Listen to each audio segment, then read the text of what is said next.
అరుణాచల శివ చింతింప కృపపడ సాలేడు వలె కట్టి చెరపెట్టి భక్షించి తరుణాచల. స్వామి, ఎందుకో నేను ఆలోచిస్తుంటే ఒకటి అర్థమవుతుంది.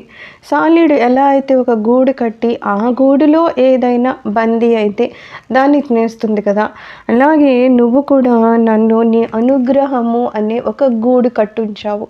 అందులో నన్ను ఖైదీని చేసేసావు. ఆ తర్వాత నువ్వు నన్ను తినేసావు. ఎందుకంటున్నావా స్వామి? ఒక్కసారి నేను నీకు ఖైదు అయ్యాక మళ్ళా నేను బయటికి వెళ్ళాలని తలంచుకోవడమే లేదు కదా. నేను కూడా నేను మర్చిపోయి ఉన్నాను కదా.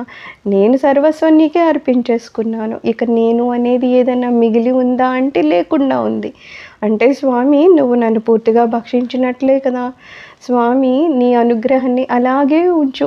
ఎప్పుడూ నువ్వు నన్ను భక్షించు, నన్ను నీలోకే తీసుకో. నాకంటూ వేరేగా ఏదో నేను ఉండేటట్లు చేయకు స్వామి అని అడుగుతున్నారు.